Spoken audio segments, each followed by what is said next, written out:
ચાલો મિત્રો, હું નૂતન વિદ્યાપીઠમાંથી શૈલેષભાઈ. આજે આપણે 9મા ધોરણમાં 8મું પ્રકરણ છાલ, છોતરા અને ગોટલા આગળનું જોતા એક કટાક્ષ નિબંધ છે, હાસ્ય નિબંધ છે, અને છતાં નિબંધાત્મક પરિચયથી આપણને એક સરસ સંદેશ આપે છે કે આપણે ખરેખર ગમે ત્યાં જે ગંદકી વગેરે જે કાંઈ કરીએ છીએ લોકો, ગમે ત્યાં ગમે તે વસ્તુ ફેંકી દેવી, ગમે ત્યાં ગંદકી કરવી, તો એના ઉપર આ બકુલ ત્રિપાઠી નામના જે લેખક છે એમણે બહુ સરસ કટાક્ષ કર્યો છે. હાસ્ય નિબંધાત્મક સ્વરૂપે આપણે ઘણો બધો સમજાવવાનો પણ પ્રયત્ન કર્યો છે, અને એ બતાવવા માગે છે કે ખરેખર આપણે કેવી રીતે ગંદકી ફેલાવતા હોઈએ છીએ. આપણે પ્રાચીન સંસ્કૃતિ હોય, કોઈ સારું તીર્થધામ હોય, તો ગમે તે વસ્તુ, પણ આપણે એનું મહત્ત્વ ન જોતા ગમે ત્યાં ગંદકી કરતા હોઈએ છીએ. તો એ વસ્તુ આપણે અહીંયા સમજાવવાનો પ્રયત્ન કર્યો છે. સૌથી પહેલાં આપણે બકુલ ત્રિપાઠી લેખકનો પરિચય મેળવીએ. એનો જન્મ છે 26/11/1928, અવસાન 31/8/2006. બકુલ પદ્મશ મણિશંકર ત્રિપાઠીનો જન્મ નડિયાદમાં થયો હતો. તેઓ પ્રથમ હરોળના હાસ્ય સર્જક હતા. તેમણે કોમર્સ કોલેજના અધ્યાપન કાર્ય કર્યું હતું. સચરાચર સોમવારની સવારે દ્રોણાચાર્યનું સિંહાસન, હૈયું ખોલીને હસીએ, ગોવિંદે માંડી ગોઠડી તેમના હાસ્ય નિબંધ સંગ્રહ છે.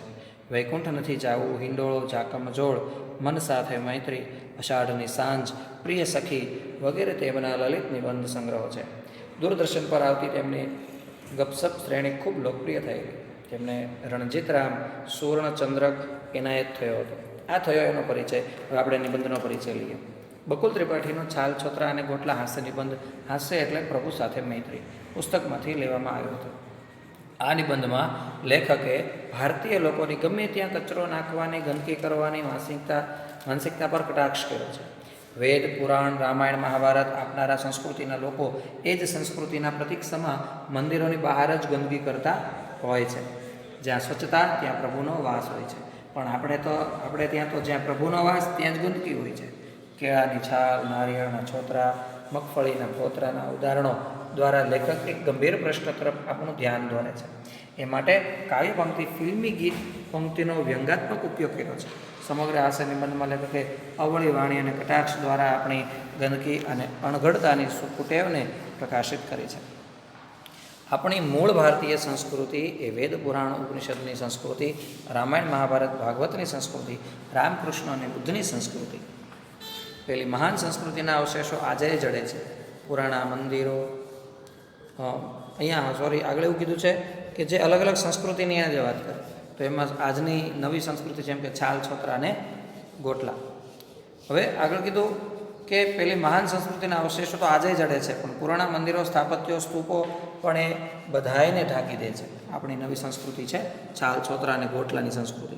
કારણ કે આજે ગમે ત્યાં આજે એવો કચરો જોવા મળે જ છે. મંદિરો ઓછા હશે પણ એની કરતાં ગંદકી વધારે હશે. આગળ કહે છે, અરે પેલી પુરાણી સંસ્કૃતિ, મંદિરો, સ્થાપત્યો, સ્તૂપો ઉપર છવાઈ ગયા છે. આજની આપણી તાજા નોબ સંસ્કૃતિના પ્રતીકો છાલ, છોતરા અને ગોટલા.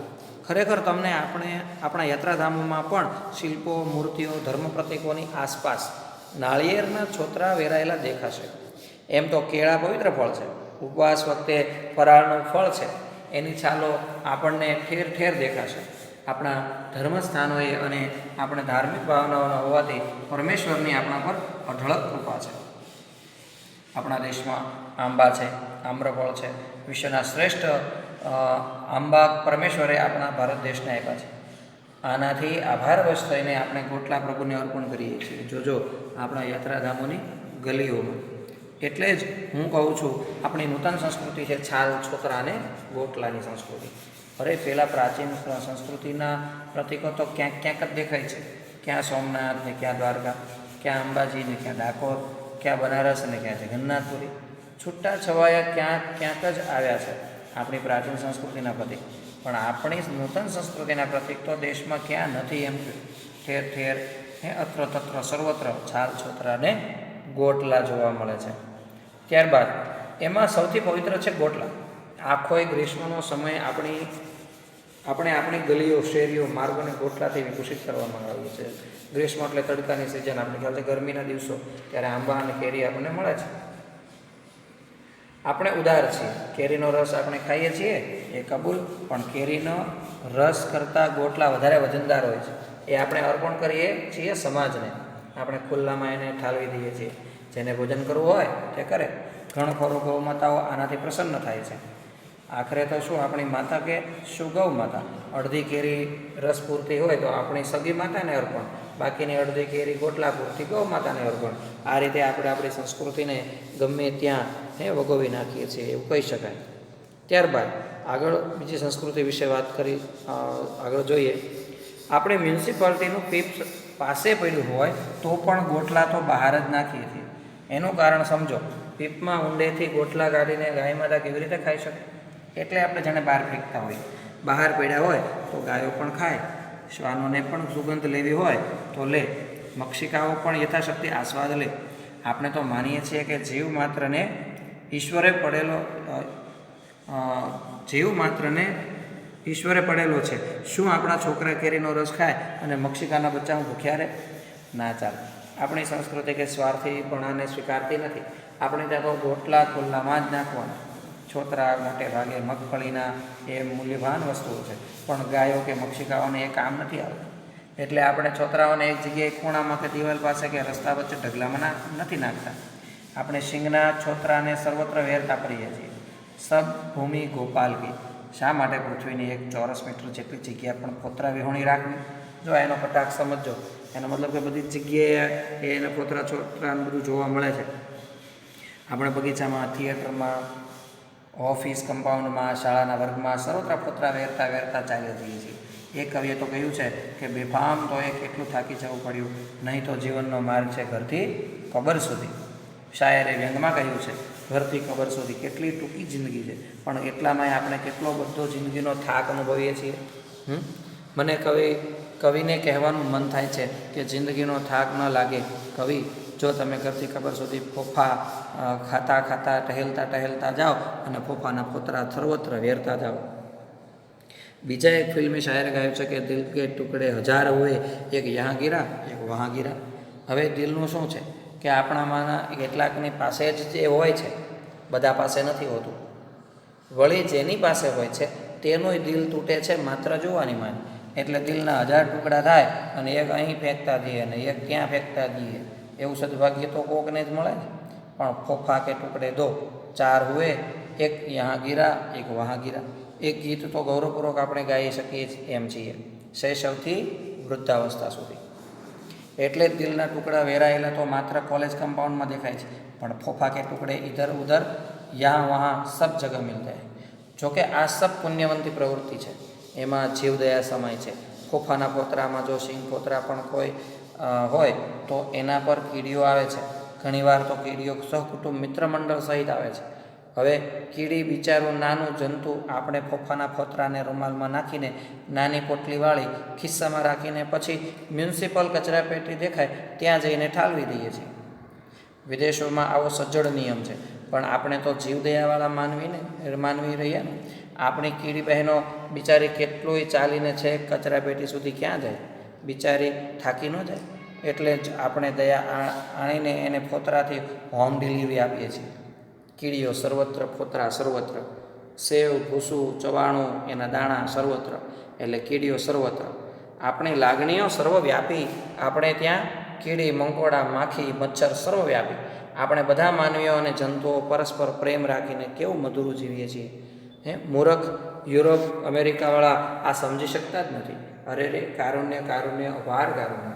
જો આવું કહીને શું કહેવા માગે છે કે વિદેશોની અંદર પણ છતાંય જે ચોખ્ખાઈ છે એવી અહીંયા નથી. એ લોકો નથી સમજતા એમ કહીને એ લોકો સમજવું છે એવું કીધું, અને આપણે સમજવા છતાં નથી સમજતા એવો કટાક્ષ કવિ અહીંયા કરી બતાવ્યો છે. અને છાલ છોતરા અને ગઠલાની આપણી સંસ્કૃતિનો પ્રથમ પાયો. છાલ બને તો કેળાની પણ, નારંગીની, મોસંબીની કે નાળિયેરની પણ ચાલે. આપણે આ બધા જ પ્રકારની છાલ સર્વત્ર ફેંકીએ છીએ, પણ ફેંકવા માટે કેળાની છાલ શ્રેષ્ઠ. કેળું ખાઈને કેળાની છાલ આમ ફટાક દઈને ફગાવી દેવી એ તો આપણે પ્રિય રાષ્ટ્રીય રમત છે. ઓલિમ્પિકવાળા દડા ફેંકની અને ભાલા ફેંકની રમતો રાખે છે, એટલે આપણો પત્તો નથી ખાતો. પણ આગળ જોઈએ, પણ કાંસાનો ચંદ્રક પણ નથી મળતો. પણ કેળાની છાલ ફેંકની સ્પર્ધા રાખે તો ભારતીય ખેલાડીને સુવર્ણ ચંદ્રક મળે. બીજાઓને બિચારાઓને આવડે જ નહીં ને. કારણ કે આપણે પ્રેક્ટિસ હોય. કારણ પ્રેક્ટિસ જ નહીં ને. બીજા દેશોના લોકોને તો કેળા ખાઈને છાલ પ્લાસ્ટિકની બેગમાં મૂકી અને ડસ્ટબિન પાસે જઈને અંદર મૂકી આવે છે બિચારાઓ, બોલો. અને આપણે તો એવું કાંઈ છે જ નહીં. સીધો જ ઘા. આગળ જોઈએ. મેં તો અમેરિકામાં ત્યાંના ખેલાડીઓએ મોઢ સાંભળાવ્યું. તાકાત હોય તો તમારી માએ શેઠ સૂર ખાધી હોય તો ઓલિમ્પિકમાં રાખો કેળાની છાલ ફેંક સ્પર્ધા. છે તાકાત? એ લોકોએ મને પૂછ્યું, વોટ ઇઝ શેર ઊંટ? મેં કહ્યું, કપાળ તમારું.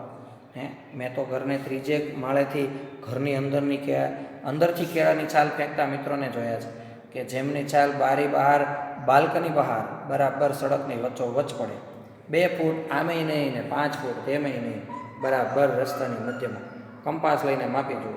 કેળાની છાલ ફેંકનું અજબનું કૌશલ્ય છે આપણી પાસે. સાંભળ્યું છે કે કેટલાક બાલ મંદિરોએ આપણું આ સંસ્કૃતિનો વિરુદ્ધ પ્રચાર શરૂ કરી દીધો છે. અરે, બાળકોને સ્વચ્છતાની ટેવો પાડવામાં આવી રહી છે. પરિવર્તનનું કારુણ્ય એ તો અનહદ. એમ કરી અને પાઠની એક સમજૂતી કરવા બહુ સરસ આપણને એક બોધ આપવાની વાત કટાક્ષ દ્વારા કરી છે. અને બકુલ ત્રિપાઠીએ બહુ સરસ રીતે આપણને સમજાવવાનો પ્રયત્ન કર્યો છે. તો આપણે સમજીએ અને ગંદકી ન કરીએ અને બીજાને સમજાવીએ કે આપણે ગંદકી નથી કરવાની, બીજા પાસે પણ નથી કરાવવાની. બીજા કરતા હોય તો એને રોકીએ. તો આ વસ્તુ આપણે કરવાની છે. અને અહીંયા આપેલો સ્વાધ્યાય આપણે કરી લેવાનો છે. અને એ સ્વાધ્યાયને બુકમાં ઉતારી અને મેં જે અહીંયા છોકરા આવ્યા છે એને પણ કીધું છે. તમને પણ જે નથી મને મળી શક્યા એને પણ કહું છું કે તમને જે ટૂંકા પ્રશ્નો લાગે છે ને જે આવડે એવા છે એ લખવાની જરૂર નથી. તમારે ફક્ત અઘરા પ્રશ્નો લાગે છે એ જ લખવાના છે બુકમાં. અને અહીંયા જ્યારે તમને બોલાવવામાં આવે છે ત્યારે તમે અહીંયા આવી અને એને જમા કરી દેજો.